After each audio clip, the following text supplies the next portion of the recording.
আসসালামু আলাইকুম। সুপ্রিয় নবম দশম শ্রেণীর শিক্ষার্থীরা, তোমাদের জন্য আজকে আমরা রসায়ন ক্লাস নিয়ে এসেছি। রসায়নের ষষ্ঠ অধ্যায় অর্থাৎ মৌলের ধারণা ও রাসায়নিক গণনা, এই চ্যাপ্টার থেকে আজকে আমরা ক্লাস করব। তো এখন যেহেতু এসএসসি পরীক্ষা খুবই সন্নিকটে, সেজন্য হয়তোবা অধ্যায়ের বিস্তারিত অর্থাৎ ক এবং খ, সৃজনশীলের ক এবং গ অর্থাৎ সংক্ষিপ্ত, অতি সংক্ষিপ্ত প্রশ্নের উত্তরগুলো ধরে ধরে ব্যাখ্যামূলকভাবে পড়ানো সম্ভব নয়। তো আমরা চেষ্টা করব সৃজনশীলের গ এবং ঘ এবং সিকিউ এর জন্য যে ম্যাথমেটিক টার্মগুলো থাকে সেইগুলো শেষ করার জন্য। তো এই অধ্যায়ের শুরুতে ওই অধ্যায়ের নাম হচ্ছে মৌলের ধারণা ও রাসায়নিক গণনা। তো আমাদেরকে মোল সম্পর্কে আগে জানতে হবে। তো মোল সম্পর্কে কি জানতে হবে? এক মোল বলতে কি বোঝানো হয় এটা আমাদেরকে আগে বুঝতে হবে। তো এক মোল বোঝাতে সাধারণত অনেকভাবে এক মোলকে বোঝানো হয়। তো এক মোলকে যে অনেকভাবে বোঝানো হয় সেই জিনিসটা বোঝানোর জন্য তোমাদেরকে আমি একটা গল্প আকারে বলি, তাহলে তোমাদেরকে ভালো মনে থাকবে। তো চলো, তো আমি তোমাদেরকে বা আমি তোমাকে বললাম যে তুমি আমার জন্য দোকানে যাও, দোকানে গিয়ে আমার জন্য আহ 1 মোল কার্বন ডাই অক্সাইড গ্যাস নিয়ে আসো। তো তুমি বললা ঠিক আছে ভাইয়া, আমাকে 1 মোল কার্বন ডাই অক্সাইড নিয়ে আসতে বললো দোকান থেকে, আমি নিয়ে আসবো, ঠিক আছে। কিন্তু আমি দোকানদারকে 1 মোল কার্বন ডাই অক্সাইডের কথা বলবো না। আমি দোকানদারকে অন্য কোনো মাধ্যমে বা অন্য কোনো ভাবে বোঝাবো যে আমার 1 মোল কার্বন ডাই অক্সাইড দরকার। তো কিভাবে বোঝাবা সেইগুলো, অর্থাৎ 1 মোলের পরিবর্তে আর কি কি কথাগুলো বলা যায় সেইগুলো আমরা এখন একটু গল্পের মাধ্যমে দেখার চেষ্টা করি। তো আমি তোমাকে বললাম কি আনতে হবে, আমি তোমাকে বলতে হলাম যে 1 মোল কার্বন ডাই অক্সাইড তুমি নিয়ে আসো। তো কার্বন ডাই অক্সাইডের আণবিক ভর কত? কার্বন ডাই অক্সাইডের আণবিক ভর। তো একটা কথা আমি বলে নিই যে এই চ্যাপ্টারে ম্যাথমেটিক টার্ম বা অনেকগুলো যেগুলো করতে হবে সেগুলোর ভিতরে অনেক ধরনের রাসায়নিক নাম এবং সেগুলোর সংকেত তোমাকে জানতে হবে। যেমন হাইড্রোক্লোরিক অ্যাসিড, চুনা পাথর, ফিটকিরি, পটাশ অ্যালাম, এই বিস্তারিত অনেকগুলোর রাসায়নিক নাম, সেগুলোর হচ্ছে আণবিক ভর, এগুলো বের করা তোমাকে শিখতে হবে। তো এইগুলো বের করা শেখার জন্য আমি তোমাদের কাজটাকে একটু সহজ করে দিচ্ছি। সেটা হচ্ছে এসএসসি পর্যায়ে অর্থাৎ ক্লাস 10-এর পরীক্ষার জন্য যে আণবিক ভর আর যে রাসায়নিক নামগুলো, সংকেতগুলো দরকার, সেগুলো আমি নোট আকারে তোমাদের ভিডিওর এই পর্যায়ে দিয়ে দিচ্ছি।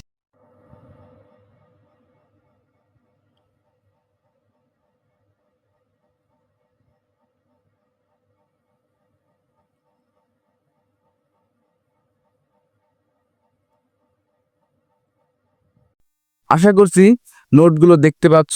আমি যে নোটগুলো দেখালাম সেগুলো পড়লেই তোমাদের এসএসসি কভার হয়ে যাবে আশা করি। তো তারপরেও আমরা অঙ্ক করার সময় কিছু কিছু দুই একটা অতিরিক্ত নতুন আসতে পারে, সেগুলো তখন আমরা শিখে নিব। তো আমরা এই কার্বন ডাই অক্সাইডের আণবিক ভর, কার্বন ডাই অক্সাইডের আণবিক ভর কত আমরা যদি একটু বের করি, কার্বনের আণবিক পারমাণবিক ভর হচ্ছে 12, অক্সিজেনের পারমাণবিক ভর হচ্ছে 16, আর অক্সিজেন আছে হচ্ছে 2টা। তো এখানে যদি আমি সবগুলো যোগ করি তাহলে 16 দুগুণে 32, 32 আর 12 যোগ করলে হয় হলে 44। তো 44 গ্রাম। তো তুমি দোকানদারকে গিয়ে বললা যে আমি 1 মোল, আমাকে 44 গ্রাম কার্বন ডাই অক্সাইড দেয়। তুমি কি বললা দোকানদারকে গিয়ে? যে আমাকে 44 গ্রাম, 44 গ্রাম কার্বন ডাই অক্সাইড দেন। তো দোকানদার বলল কার্বন ডাই অক্সাইড তো গ্যাস, তো গ্যাসকে আমি গ্রামে কিভাবে মাপবো? আমি গ্রামে মাপতে পারবো না। তুমি আমাকে অন্যভাবে বলো যে তুমি কত গ্রাম কত পরিমাণ কার্বন ডাই অক্সাইড নিতে পারো, নিতে চাও। তো তুমি তখন বললা ঠিক আছে, সমস্যা নাই, যেহেতু 1 মোল, 1 মোলকে তো আর ভাবে প্রকাশ করা যায়, আরো অনেকভাবে, আমি অন্য একটা পদ্ধতি বলি, সেই পদ্ধতিতে আমাকে কার্বন ডাই অক্সাইডটা দেন। তো তুমি তখন বললা ঠিক আছে, তাহলে আমাকে 6.023 গুণন 10⁻23 এতটি কার্বন ডাই অক্সাইড দেন। তো দোকানদার তো শুনে পুরো টাসকি লাগার মতো অবস্থা। কেন টাসকি লাগানো অবস্থা? কারণ এই সংখ্যাটা কি? এই সংখ্যাটা হচ্ছে অ্যাভোগাড্রো সংখ্যা। 6.023 গুণন 10⁻23। এই সংখ্যাটা এত পরিমাণ বিশাল যে গুণে কখনো শেষ করা সম্ভব না। তো এত পরিমাণ কার্বন ডাই অক্সাইড দোকানদার তো গুনতে পারবে না। তো দোকানদার বলবে, ভাই আমি মাপ চাই তোর কাছ থেকে, এত পরিমাণ কার্বন ডাই অক্সাইড আমি মাপতে গুনতে পারবো না।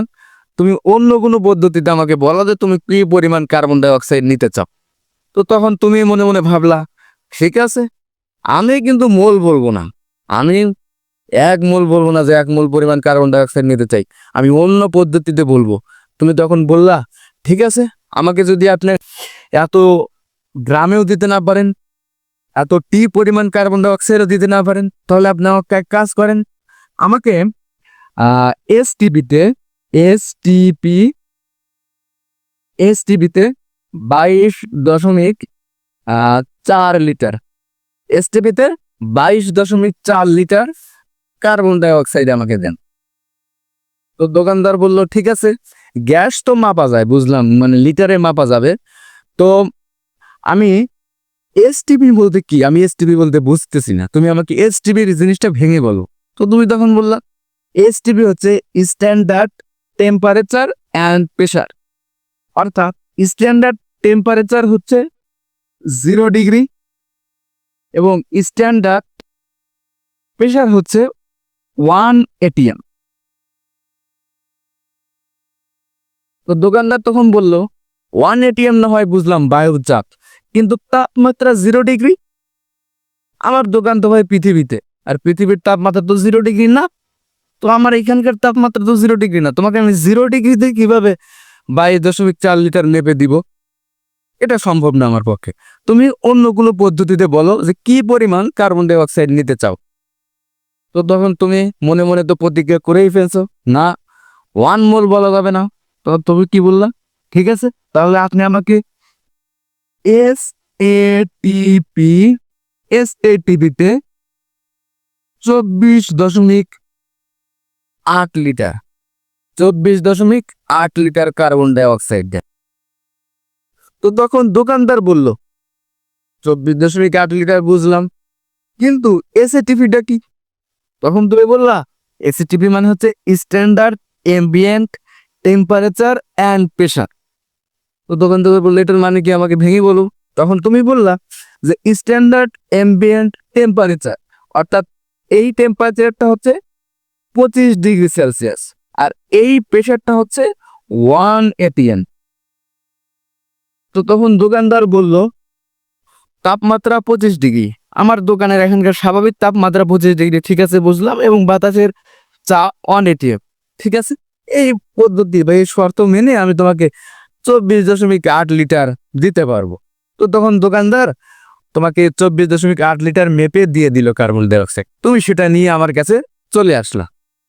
এই হলো গল্প। অর্থাৎ তুমি এতগুলো পদ্ধতিতে 1 মোলকে প্রকাশ করতে পারো।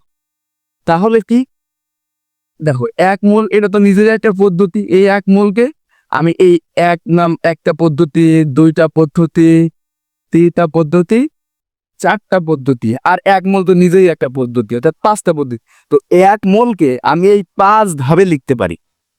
তো এই 5 ধাপের লেখার বেলায় শুধু মনে রাখবা, এই যে আণবিক ভর অথবা পারমাণবিক ভর, এইটা শুধু চেঞ্জ হয়। এটা কি হয়? চেঞ্জ হয়। ধরো আমি যদি তোমাকে বলি যে আমাকে 1 মোল কার্বন ডাই অক্সাইড না, তুমি আমাকে 1 মোল নাইট্রোজেন এনে দাও, তখন কি হবে? 1 মোল তুমি নাইট্রোজেন যখন লিখবা, তখন তোমাকে নাইট্রোজেনের আণবিক ভরটা এখানে লিখতে হবে। নাইট্রোজেনের আণবিক ভর কত? নাইট্রোজেনের আণবিক ভর হচ্ছে 14। এখানে নাইট্রোজেন তো 2টা আছে, তার মানে কত? 14 দুগুণ 28 গ্রাম।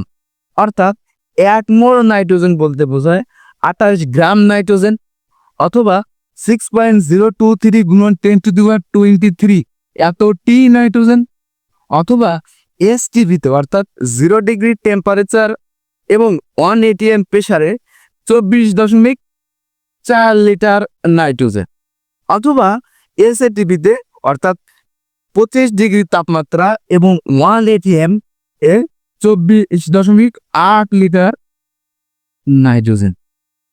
অর্থাৎ আমরা 1 মোলকে এতভাবে প্রকাশ করতে পারি। আশা করি আমি এটা তোমাকে বোঝাতে পেরেছি।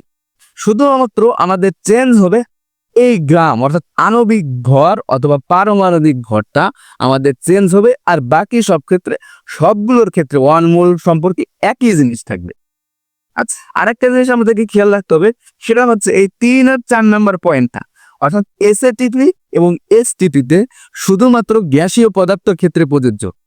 অর্থাৎ আমি যদি তোমাকে গ্যাস বাদে অন্য কোনো জিনিস যদি দোকান থেকে আনতে বলতাম, বা অন্য কোনো জিনিসের নাম যদি দোকানে মানে বইয়ে বলা থাকে, তখন তুমি ধরো আমি তোমাকে বললাম, তখন এই এসটিপির এসটিপিতে তুমি সেই জিনিসটা মাপতে পারো না, এই দুইটা পদ্ধতি তখন অফ হয়ে যাবে। কিরকম, তোমাকে আমি যদি বলি যে 1 মোল ক্যালসিয়াম কার্বনেট বলতে কি বুঝুন, 1 মোল ক্যালসিয়াম কার্বনেট।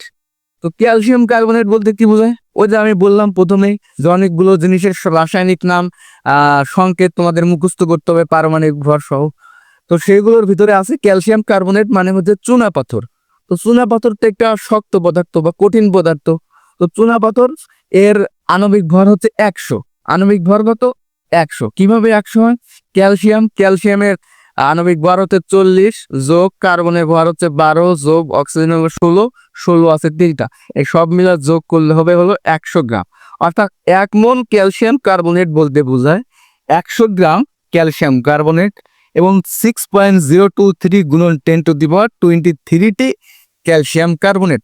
কিন্তু এই বাকি দুইটা আর বোঝাবে না। কেন? কারণ বাকি দুইটা তো হচ্ছে তোমার এরা হচ্ছে কঠিন পদার্থ। তো কঠিন পদার্থের ক্ষেত্রে তো লিটার হতে পারে না রে বাবা। কঠিন পদার্থের ক্ষেত্রে কি লিটার হতে পারে?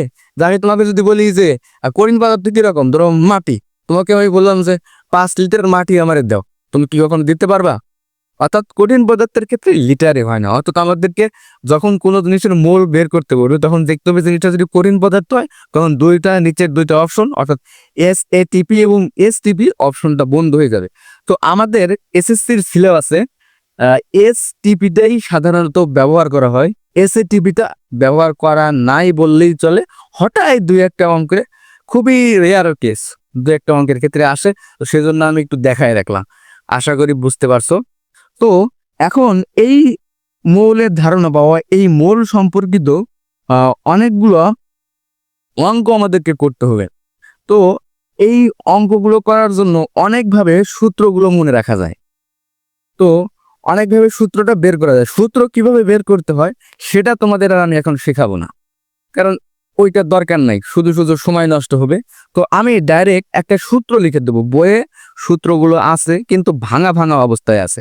আমি ভাঙা ভাঙা অবস্থায় সূত্রগুলো লিখবো না, আমি একদম হচ্ছে একটা লাইনে, এক লাইনের ভিতরে সব সূত্রগুলো মানে নিয়ে আসব। সেই সূত্রটাকে আমি একটা সূত্র মুখস্থ করলে তোমাদের এই মৌলের ধারণার যত অঙ্ক আছে মৌলের সব শেষ হয়ে যাবে। তো কি সেই সূত্রটা? চলো সেই সূত্রটা একটু লেখা যাক। তো এটা হচ্ছে আমাদের সূত্র।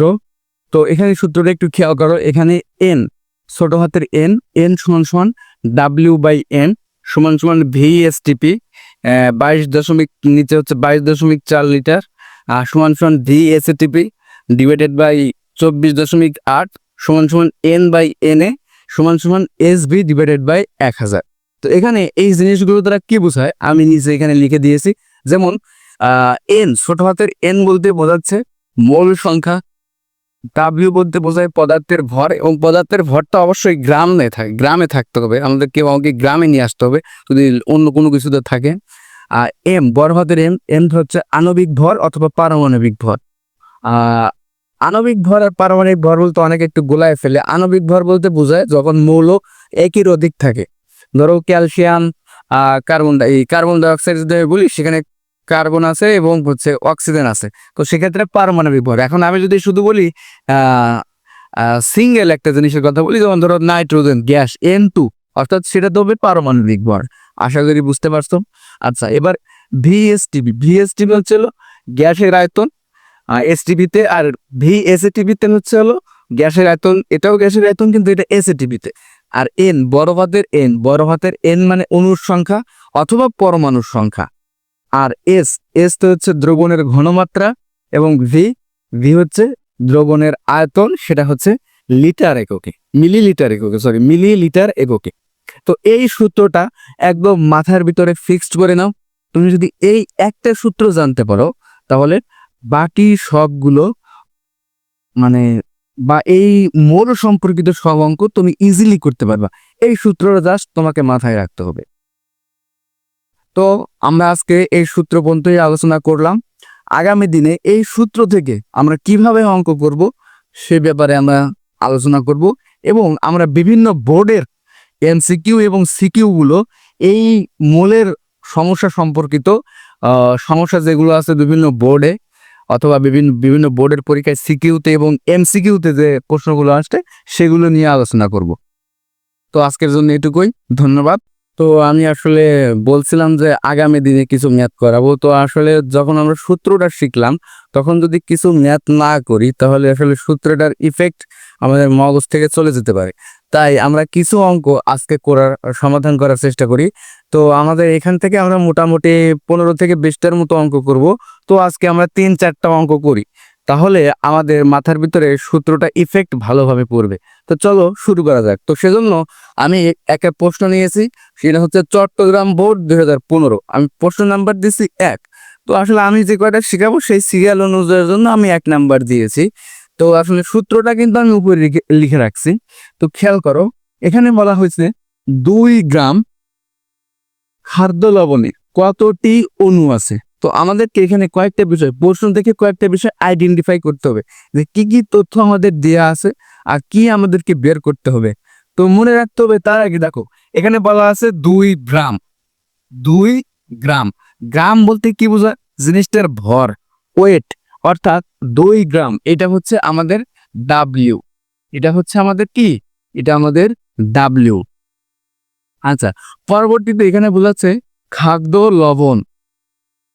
খাদ্য লবণ আমি বললাম ওই যে কিছু কিছু আমি যে গত মানে ভিডিওর প্রথম দিকে যে আণবিক ভর সহ একটা হচ্ছে চার দিছি নোট করে, সেই চারের ভিতরে আছে, তোমরা একটু ভালো করে খেয়াল করবা। এগুলো তোমাদেরকে মুখস্থ রাখতে হবে যে খাদ্য লবণের রাসায়নিক নাম কি এবং এর আণবিক ভর বের করতে হবে। তো খাদ্য লবণের রাসায়নিক ভর হচ্ছে sodium chloride, NaCl, sodium chloride. ঠিক আছে, এখানে মনে রাখবা কত টি, এই টি কথাটা উল্লেখ যদি থাকে টি, টি মানেই হচ্ছে এন। টি মানে কি? টি মানেই হচ্ছে এন, এই কথাটা তোমরা মনে রাখবা।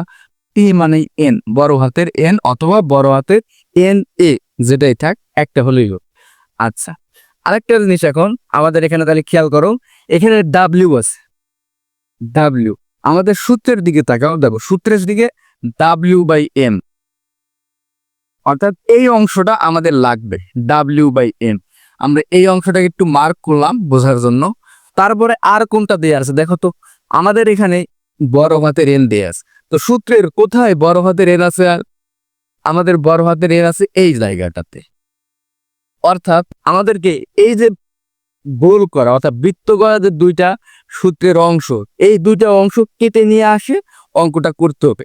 আমাদের সম্পূর্ণ সূত্র কিন্তু লাগবে না এই সূত্রটা সব অঙ্ক করার জন্য। তো আমাদের এই অঙ্কের জন্য কোন সূত্র লাগবে সেটা তোমাকে বুঝে কেটে নিয়ে এসে সেটা বসাইতে হবে। তো আমি সবগুলো সূত্র একসাথে লিখে দিছি তো মুখস্থ করতে তোমাদের সুবিধা হয়। আশা করি বুঝতে পারছো। তো চলো আমরা অঙ্কটা সমাধান করি। তো এখানে কি কি, এটা কিন্তু চট্টগ্রাম বোর্ড 2015 অঙ্ক। তো এখানে দেওয়া আছে কি কি আমি একটু খেয়াল করো, দেওয়া আছে আমি তো মুখে মুখে প্রথমে বললাম যে এটা কিন্তু এখানে দেওয়া আছে, সেই জিনিসগুলো আমি একটু ম্যাথমেটিক্যালি করার চেষ্টা করতেছি। আর যদি MCQতে আসে অঙ্কগুলো তাহলে তোমাদের সরাসরি মান বসাই করে ফেলতে হবে, এই সূত্রটার ভিতরে মান বসাই করে ফেলতে হবে। আচ্ছা, এখানে দেওয়া আছে হচ্ছে আহ সোডিয়াম ক্লোরাইড, অর্থাৎ খাবার লবণের ভর। তাহলে কি দেওয়া আছে? সোডিয়াম ক্লোরাইড এর ভর। তো ভরকে আমরা প্রকাশ করি হলো ডাব্লিউ দ্বারা। ডাব্লিউ হচ্ছিল 2 গ্রাম। আচ্ছা, এখন আমাকে দেখো ডাব্লিউ এর নিচে এম আছে, ডাব্লিউ এর নিচে কি আছে? এম আছে, অর্থাৎ আমাদের এমটা দরকার। এম মানে হচ্ছে আণবিক ভর অথবা পারমাণবিক ভর। আমি একটু দুঃখ প্রকাশ করছি যে একটু আগে যখন তোমাদের সূত্রটা লেখার সময় আণবিক ভর এবং পারমাণবিক ভরের কথাটা বলেছিলাম তখন একটু ভুল হয়েছে আমার। সেটা হচ্ছে পারমাণবিক ভর আর আণবিক ভর বলতে কি বোঝায়? আণবিক ভর বলতে বোঝায় যে অনেক ধরনের মৌল বা একটা মৌল হলেও হবে যদি মৌলের ভিতরে সিঙ্গেল না থাকে, সিঙ্গেল কোনো মৌল না হলেই সেটা হবে হলো আণবিক ভর। আর যদি সিঙ্গেল কোনো মৌল হয় সেটা হবে পারমাণবিক ভর। কেমন, আমি যদি একটু বোঝানোর চেষ্টা করি। ধরো আমি যদি এখানে লিখি ম্যাগনেসিয়াম, এখানে আমি যদি ম্যাগনেসিয়াম লিখি, তো আমি যদি বলি 2টা ম্যাগনেসিয়াম আছে, তো ও কিন্তু তাহলে সিঙ্গেল না, ও কিন্তু ডাবল হয়ে গেছে। ডাবল আমি যদি বলি 3টা, তাহলে ট্রিপল। অর্থাৎ সিঙ্গেল ব্যতীত যদি কোনো মৌল থাকে তাহলে সেটাকে বলা হবে তার আণবিক ভর, সেটাকে তার কি বলা হবে, আণবিক ভর। কিন্তু যদি আমি বলি যে শুধু আছে ম্যাগনেসিয়াম, এর সাথে কোনো নাই, একটাই শুধু ম্যাগনেসিয়াম সিঙ্গেল, তখন সেটা বলা হবে পারমাণবিক ভর। সেটা তখন কি বলা হবে, পারমাণবিক ভর। এই জিনিসটা আমি হয়তো একটু বলতে ভুল করছিলাম, তো সেটা সবাই ক্ষমা সুন্দর দৃষ্টিতে দেখবো। আশা করি আমি এটা এখন তোমাদেরকে এক্সপ্লেন করতে পারছি। আচ্ছা, যাই হোক, তো এখন আমাদের এখানে এম, এম মানে যেহেতু এখানে এটা হচ্ছে NaCl অর্থাৎ সোডিয়াম ক্লোরাইড, এখানে তো সিঙ্গেল থাকে, 2টা মৌল আছে, সিঙ্গেল তো নাই, তো এটা হবে পারমাণবিক আণবিক ভর। তাহলে আমরা কি লিখবো, সোডিয়াম ক্লোরাইড এর আণবিক ভর।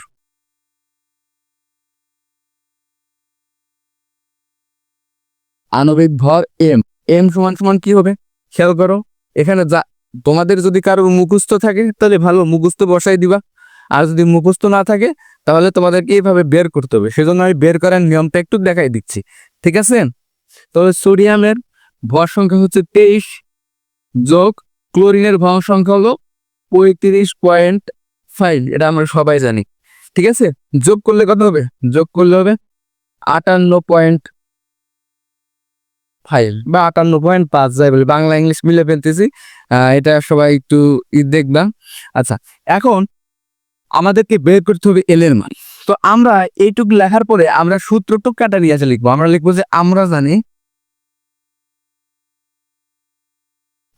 কি লিখবো, আমরা কিন্তু সম্পূর্ণ সূত্রটা লিখবো না, আমরা আমাদের এই অঙ্ক করার জন্য যে 2টা দরকার সেই 2টা লিখবো। অর্থাৎ আমরা লিখবো W/M সমান সমান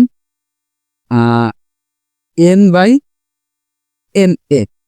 তোমাকে কিসের মান বের করতে হবে, আমাকে বলছে কতটি অণু, তার মানে কি এন এর মান বের করতে হবে। এন মানে আমি সূত্র যখন লিখে দিয়েছিলাম তখন লিখে দিয়েছিলাম বড় হাতের এন, এন মানে অণু। আর একটা জিনিসভাবে মনে রাখা যায়, সেটাতে টি, টি থাকলেই এন, তো 2ভাবেই মনে রাখা যায়। তো আমাদেরকে এন এর মান বের করতে হবে। তো এন এর মান বের করতে হলে আমাকে এনটাকে বাম পাশে রাখতে হবে, স্বাভাবিক। তো আমি এনটাকে বাম পাশে রাখার জন্য আমি আগে এটা একটু বাম পাশে নিয়ে আসি। N/Na সমান সমান W/M। আচ্ছা, আমি একটু এই পাথে করি যদি নিচে দেখতে সমস্যা হয়। তারপরে আমার এন এর মান এন দরকার, তো এন এর মান এন এ তো দরকার নাই, তো এন এটাকে ওই পাশে দিয়ে দিব। তো এন ওই পাশে গেলে কি হবে, আমরা জানি যে গুণসংখ্যা ভাগ আকারে থাকে, ভাগ আকারে আছে, তো সমান সমান ওই পাশে গেলে গুণ হবে। অর্থাৎ W/M গুণ হচ্ছে Na। তো এখন যদি আমি মান বসাই, ও মান বসালে কি হচ্ছে, W এর মান হচ্ছে 2 গ্রাম, 2, আর নিচে এম, এম এর মান আমরা বের করছি 58.5, আর গুণন Na। Na কি, Na আমরা জানি অ্যাভোগাড্রো সংখ্যা, তাই সেটা কি, সেটা আমাদের মুখস্থ রাখতে হবে 6.023 গুণন 10⁻23। ঠিক আছে। এখন তাহলে আমরা যদি এই মানটা ক্যালকুলেটারে তুলে চাপ দেই তাহলে আমাদের অ্যান্সার চলে আসবে। তো আমরা যদি ক্যালকুলেটারে একটু তুলি তাহলে কত আসে দেখি তো, 2/58.5 গুণন হচ্ছে 6.023 গুণন 10⁻23। তাহলে আমাদের অ্যান্সার আসে 2.059 গুণন 10⁻22, অর্থাৎ 2.059 গুণন 10⁻22। এতটি অনুমাস, তোমাদের অ্যান্সার হবে এতটি। তো আশা করছি এই অঙ্কটা বুঝতে পারছো। তো আমরা নেক্সট অঙ্কে চলে যাই। এটা হচ্ছে আমাদের 2 নম্বর অঙ্ক। তো খেয়াল করো এখানে কি কি দেয়া আছে। তো প্রথমে বলা আছে প্রমাণ অবস্থায় ফসফিন গ্যাসের 8.5 গ্রাম এর আয়তন কত। তো এখানে আমাদের ফসফিন গ্যাসের কথা বলছে, তো আমাদেরকে ফসফিন গ্যাসের সংকেতটা জানতে হবে। ফসফিন গ্যাসের সংকেতটা হলো PH3, এটা আমাদের কিন্তু জানতে হবে, মুখস্থ রাখতে হবে। আচ্ছা, এখন প্রমাণ অবস্থা বলতে কি বোঝায় মনে রাখবা, মানে যখনই আয়তন বের করতে বলবে, যদি কোনো কিছু দেয়া না থাকে, প্রমাণ অবস্থা বা স্বাভাবিক অবস্থা বা কোনো অবস্থার কথা বলা নাই, তখন তুমি ভেবে নিবা এটা এসটিপিতে বলা হয়েছে। কততে বলা হয়েছে? এসটিপিতে বলা হয়েছে। আর প্রমাণ অবস্থা, স্বাভাবিক অবস্থা, বায়ুমণ্ডলীয় অবস্থা, এই কথাগুলো থাকলেও সেটা এসটিপিকেই বোঝায়। আর যদি কিছু মানে যদি সাধারণত তোমাদের এসএসসি পর্যায়ে এসটিপি দিয়েই সব অঙ্ক করতে হবে। তো এসএটিপি থাকে না বললেই চলে, হঠাৎ দুই একটা অঙ্কে থাকতে পারে। তো যদি সেটা এসএটিপিতে হয় তাহলে তোমাকে বলে দিবে যে এটা এসএটিপি, আর যদি কোনো কিছু না বলে তাহলে তুমি বুঝবা এসটিপি। আর প্রমাণ অবস্থা, স্বাভাবিক অবস্থা, এই কথাগুলো উল্লেখ থাকলেও বুঝবা এটা হলো এসটিপি। আশা করি বুঝাতে পেরেছি। তো প্রমাণ অবস্থা মানে হলো স্বাভাবিক অবস্থা, অর্থাৎ হলো এসটিপিতে। এসটিপিতে ফসফিন গ্যাসের এত গ্রামের আয়তন কত। তো খেয়াল করো এখানে কি কি তথ্যগুলো আমার দেয়া আছে সেটা যদি আমি বের করি, দেখো এখানে 8.5 8.5 গ্রাম, অর্থাৎ গ্রাম বলতে এখানে কি বোঝায়? ডাব্লিউ, অর্থাৎ এটা হচ্ছে ডাব্লিউ এর মান। স্বাভাবিক। এখানে আয়তন, দেখো খেয়াল করো, আয়তন মানে ভি এর মান। তো ভি, আয়তন হলো লিটার ভি। তো এখানে প্রমাণ অবস্থা বলে দিছে, তার মানে এসটিপি, তার মানে ভি এসটিপি। আচ্ছা, এখন আর তো কিছু দেয়া নাই, তো আমাকে খেয়াল করতে হবে আমার ডাব্লিউ, সূত্রে ডাব্লিউ কোথায় আছে? সূত্রে এই যে ডাব্লিউ আছে এইটাতে, ডাব্লিউ বাই এন। আচ্ছা, আর এখানে ভিএসটিপি কোথায় আছে সূত্রের? ভিএসটিপি আছে হচ্ছে এই জায়গাটা।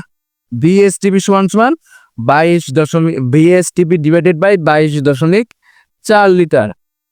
তো সূত্রের এই দুইটা আমাদের অংশ প্রয়োজন হবে। তো আমি এখানে দেখি যে কি কি দেওয়া আছে, আমি একটু যদি লিখি। দেওয়া আছে, দেখো এখানে দেওয়া আছে হচ্ছে হলো BH3, অর্থাৎ ফসফিন গ্যাসের ভর দেয়া আছে।